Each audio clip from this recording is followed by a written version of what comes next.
Bienvenidos a un nuevo teórico de la Cátedra de Semiótica. En este audio vamos a retomar algunos aspectos que mencionamos en el anterior encuentro en torno a la teoría de la enunciación. Y vamos a profundizar un poco en el desarrollo teórico de la teoría. Ustedes, como ya mencioné anteriormente, tienen para abordar esta teoría 2 capítulos del libro de Emile Benveniste, de la subjetividad en el lenguaje y el aparato formal de la enunciación. La semana pasada, en el anterior audio, les comentaba yo que Emile Benveniste, que nació en 1902 y murió en 1976, lo podemos inscribir de alguna medida como un discípulo de Ferdinand de Saussure o alguien que siguió de alguna manera la perspectiva propuesta por Saussure, en tanto pensar la lengua como un sistema. Sin embargo, Benveniste va a profundizar esto y va a ir un poco más allá de la propuesta de Saussure. ¿En qué sentido? Bien, básicamente lo que él va a plantear es una crítica al carácter instrumental del lenguaje, es decir, justamente es lo que hace al principio del texto de la subjetividad en el lenguaje, donde él intenta responder a la pregunta de si el lenguaje es un instrumento de la comunicación. Y en ese sentido, él va a plantear que justamente el lenguaje no es un instrumento, sino que el lenguaje está en la naturaleza del hombre, que el hombre es en y por el lenguaje. Por esto es que va a plantear que el hombre es en y por el lenguaje en que se constituye como sujeto. Por eso les había dicho yo en el anterior encuentro también que de alguna manera Benveniste refunda la categoría de sujeto, porque él va a plantear que es en el lenguaje donde se instituye ego, y quien dice yo ego, es decir, es el sujeto es sujeto en tanto se apropia del lenguaje y lo pone a funcionar. Esa puesta a funcionar del lenguaje a partir de un acto individual de apropiación, lo que hace es transformar al sistema de la lengua en discurso.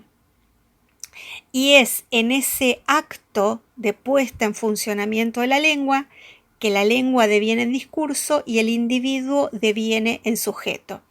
En este sentido, la teoría de la enunciación lo que va a hacer es afirmar que la subjetividad se estructura en y por el lenguaje.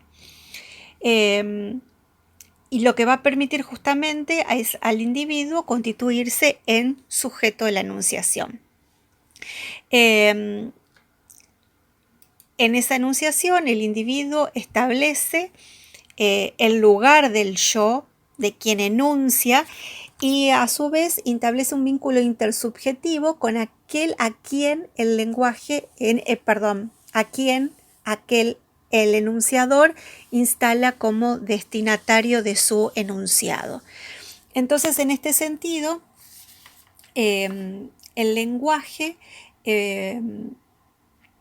no es algo exterior al sujeto, sino que es algo propio de la misma naturaleza del ser humano.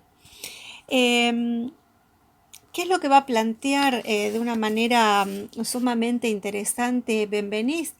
En que va a plantear que en esta puesta a funcionar en la lengua, lo que hay es un vínculo estrecho entre enunciado y enunciación. Es decir, la enunciación es este acto de puesta en funcionamiento de la lengua en la que un individuo se instaura como sujeto, se instala como yo y produce un discurso. Al producir el discurso, se instala como sujeto de ese discurso, instala el lugar del yo e instala el lugar del tú. Ahora, ese acto de enunciación es un momento único e irrepetible, al que solo podemos acudir por las marcas, por las huellas que quedan en el enunciado efectivamente producido. Y acá, en el texto que ustedes tienen del aparato formal de la enunciación, justamente se hace referencia a esas formas que nos provee la lengua y que lo que hacen es establecer el vínculo entre el enunciado y la enunciación. Voy a dar un ejemplo de esto. Si yo digo, la semana próxima tomaremos una evaluación sincrónica, tomaremos la desinencia del verbo, el tomaremos, que me indica primera persona del plural, me está indicando que hay un enunciador plural. Ahora, ¿ese tomaremos incluye a los estudiantes? No. Ese tomaremos, ¿a quién me indica? Me indica a la cátedra. Por lo tanto, es lo que conocemos como un nosotros exclusivo. ¿Por qué? Porque si bien es un pronombre personal que indica plural, hay alguien que queda excluido de esa pluralidad, que en este caso es el destinatario de ese enunciado. Entonces, tomaremos me indica que hay un enunciador plural. En el caso de, por ejemplo, que yo diga, yo estaré mañana en mi casa, el yo remite al que habla en su habla. Pero si en este momento ustedes dicen, yo profesora no entiendo, el yo remite a ese estudiante que no está entendiendo. Por lo tanto, el yo, ¿a quién remite? ¿Al que dijo, yo estaré en mi casa, o al estudiante que dijo, yo no entiendo? Bueno, justamente lo que plantea Benveniste es que habría formas gramaticales vacías que solo adquieren sentido por su vinculación con la situación de enunciación, ¿sí? Estas formas gramaticales vacías las van a denominar deícticos, que viene del término deixis, que significa algo que me señala, que me indica, que me muestra. ¿Qué es lo que me estaría mostrando? Los pronombres personales, yo, tú, nosotros, vosotros. ¿Qué me está indicando? Me está indicando la presencia del sujeto que habla en su enunciado, o el destinatario a quien el yo constituye como destinatario de su enunciado. De esto ya hablamos la clase anterior. Entonces, estas formas gramaticales me identifican, me permiten identificar al que habla en su habla. Por eso es que el discurso es producto de la enunciación, pero a su vez, el sujeto de la enunciación es a la vez producto y productor del discurso, ¿sí? El sujeto de la enunciación, que se instala como yo, es producto del discurso y productor del discurso. Y es a través de esas formas gramaticales vacías que yo puedo identificar quién habla, a quién le habla, y puedo también establecer las coordenadas espaciotemporales de sentido. Dijimos que ese sujeto que se instala como yo en la enunciación identifica en ese momento también el lugar del destinatario, ¿sí?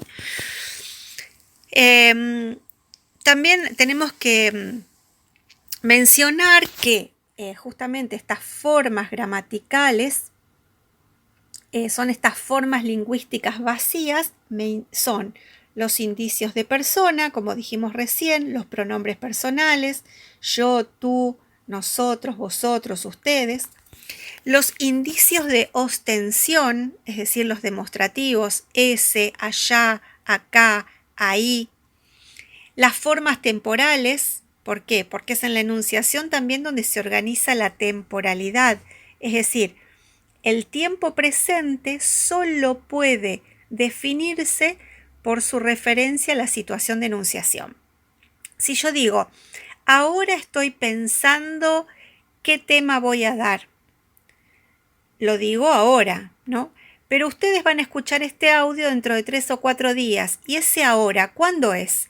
¿En el momento en que ustedes lo están escuchando o en el momento en que yo lo enuncié? Por eso es que las formas temporales también se construyen en la enunciación y adquieren significación por su vinculación con la situación de enunciación. También aquí quiero incorporar una categoría importante, que es la categoría de modalidades. Ustedes tienen trabajadas las modalidades en un texto de Ana Atorresi, que se encuentra en el Drive con el material, donde allí ustedes tienen definidas las modalidades. Las modalidades las va justamente a enunciar Charles Vallee, quien va a distinguir en todo enunciado dos dimensiones: el modus y el dictum. El dictum es lo que vehiculiza un contenido proposicional. En términos simples podríamos decir lo que se dice cuando uno habla o cuando uno escribe, ¿no? En tanto que el modus implica la actitud del sujeto que habla con respecto a ese contenido y con respecto al destinatario de su contenido. Recupero entonces la idea. Estamos hablando justamente de la enunciación y de los modos en que la enunciación introduce al que habla en su habla. Justamente lo hace a través de las formas gramaticales vacías, como son los pronombres personales, como son los indicios de ostensión, como son las formas temporales, pero también indican la presencia del sujeto en el enunciado las modalidades. Para dar cuenta de las modalidades es que retomamos a Charles Vallee, quien propone la idea de que en todo enunciado habría dos dimensiones: el modus y el dictum. El dictum tendría que ver con el contenido proposicional, en tanto que el modus tendría que ver con lo que se dice. Ustedes tienen en el texto de Atorresi un enunciado bastante sencillo que menciona un ejemplo que dice, bueno, alguien le dice, un docente le dice a un alumno que está molestando: fuera, vete, sal, shus, como sacándolo hacia afuera, ¿no? Como empujándolo hasta que lo agarra del brazo y lo saca afuera. Bueno, cada una de esos enunciados implicaría un modo diferente de enunciar que me indicaría la presencia del sujeto que habla y el tipo de vínculo que el sujeto con el que habla está estableciendo con el destinatario. Vamos a detenernos un poquito justamente entre dos de las modalidades que nosotros vamos a abordar. Nosotros vamos a distinguir entre modalidades de la enunciación y modalidades del enunciado. Las modalidades de la enunciación son las que me indican o que me caracterizan el tipo de vinculación entre el sujeto que enuncia, el yo, y el destinatario. Y en este caso, estas modalidades pueden ser interrogativas, aseverativas o imperativas. Retomo la idea entonces. Nosotros vamos a distinguir entre dos tipos de modalidades: modalidades de la enunciación y modalidades del enunciado. Las modalidades de la enunciación van a indicar la presencia del que habla en su habla, así como la relación que ese sujeto establece con a quien le habla, con el destinatario, el tipo de vínculo que establece con el destinatario. Imagínense que ustedes comparten la casa con alguien y la persona con la que comparten la casa dice: la casa está sucia. Eso sería en una modalidad aseverativa. ¿Qué se está haciendo? Está aseverando algo, la condición de la casa. La otra posibilidad es que la persona les diga: ¿y si limpiamos la casa? Ahí está planteando más o menos lo mismo, que la casa está sucia y que hay que limpiarla.